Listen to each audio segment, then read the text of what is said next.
Hey everyone, just letting you know that the 7th chapter for my webcomic Nocturnal is out now, and we've just started our group read for the Hierarchy series on Discord. Both links are in the description. I've been thinking about it recently.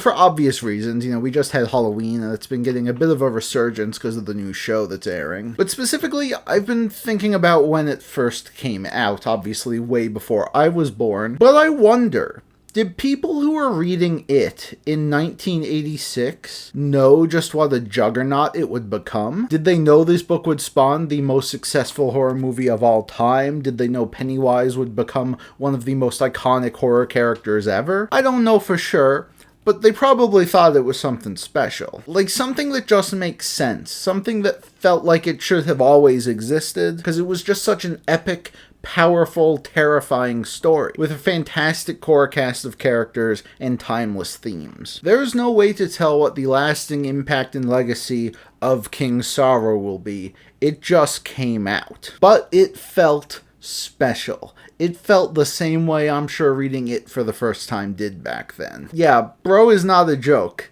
Let's get into it.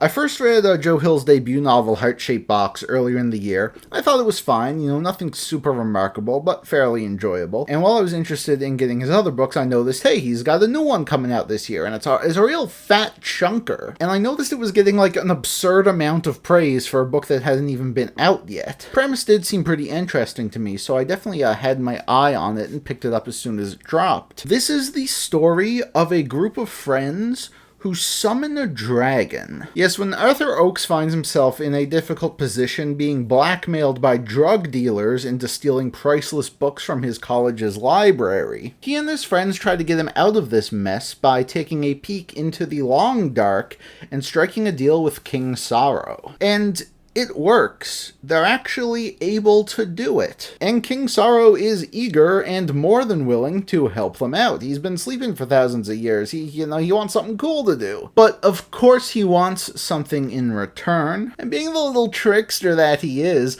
ropes Arthur and his friends into a rather nefarious plight. Yes, in exchange for his services, from here on out, for the rest of their lives, every single year at Easter time, they are to pick one person to sacrifice to King Sorrow. And this giant epic follows these 6 friends, Arthur, Gwen, Donna, Donovan, Allie, and Colin, as it spans decades of their lives and the effect that King Sorrow has had on them. This is a terrifying, gripping mixture of fantasy and horror, and from start to finish, it is unbelievable. It sets a great tone from the beginning. Lots of libraries, old creepy books, lots of lore and mythology being spoken about. It's all very familiar, just with its own unique twist, the way it explores the mythology of these dragons, and how it's related to tales we might be familiar with while, being its own unique thing. This beginning really lays the groundwork, introduces us to all of our characters, and we really get a feel for who they are. And there is a lot of setup, it's a while before King Sorrow, the big star of the show, actually makes his appearance. But it's such a fantastical concept that the book really had to work to earn it, and I think it does rather expertly. But like I said, this book spans decades. We are not really in this dark academia setting for long, as this book constantly is jumping years ahead into the future, as we are just plopped into the point of view of one of our main characters and their annual dealings with King Sorrow. And the first time this happened is when it really clicked with me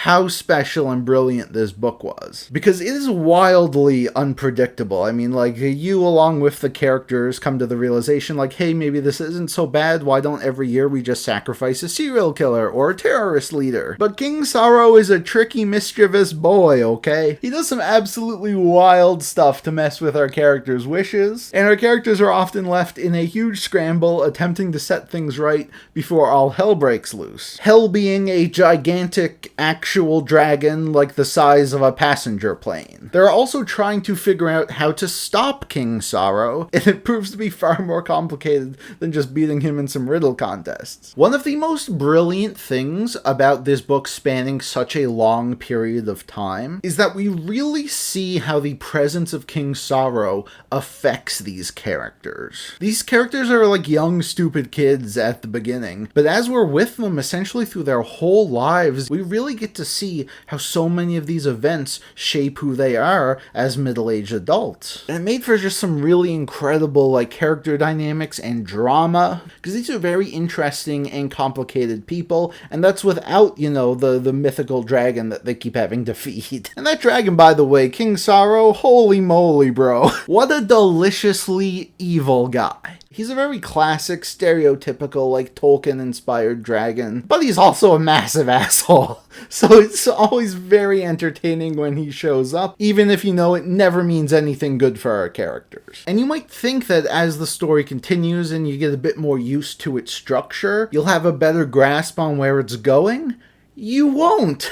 Because there were so many times where the entire thing just gets flipped upside down out of nowhere. But all of these moments are super effective because Joe Hill just really expertly crafted this thing. The story and characters are amazing, but the structure of this thing is really commendable. It is 900 pages long, but it is like almost unbelievably well paced. Like, you will fly through this thing. It does not feel its length at all. It is always managing to up the stakes. It is always managing to somehow one-up itself and get even crazier and get even more epic. And it all comes together in a brilliant and stunning conclusion. Not just as a satisfying conclusion to the story, but an excellent reinforcement of its themes as well. Because this book certainly does have a lot of them, and they are all very relevant and very timeless. That's why I think this book has the potential to become the next great classic of the genre. I seriously think this story is one good adaptation away from rivaling Pennywise. And speaking of that, let's talk about Stephen King for a second, because of course Joe Hill is his son, and as such there is a very large Stephen King influence in all of his work. I mean, you can't really help it, he was raised by one of the greatest horror writers of all time. But I think in a lot of ways Joe Hill was able to look at the works of his father,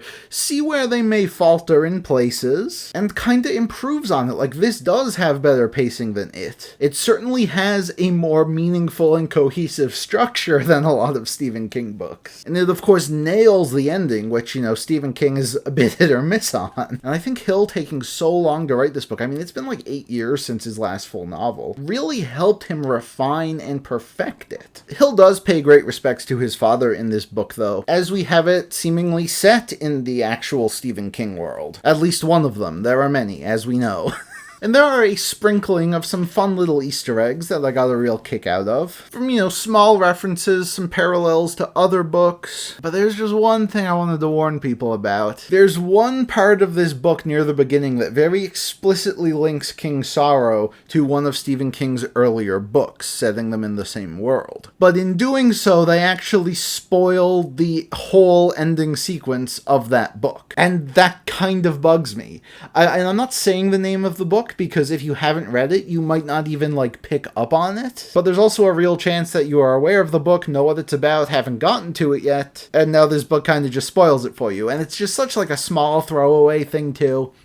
Kind of miffs me. But if that's the only thing that miffs me in this gigantic 900-page epic, I gotta say bravo, sir. This book was monumental, it was exquisite, it blew me away in just every sense. If you're a fan of horror, fantasy, dark academia, this is going to be one I'll never shut up about. And obviously, I would highly recommend it. Thank you all for watching. Leave your thoughts on anything Joe Hill related in the comments down below. What books of his should I read next? Because, yeah, at this point I gotta read them all. And while he is, of course, a much slower writer than his father, I will for sure be checking out everything he does in the future. Next time, we got some more dragons to talk about, though not quite in the same sense. Wheel of Time, baby. It's almost over. I'm getting very close to the end. I will see you then.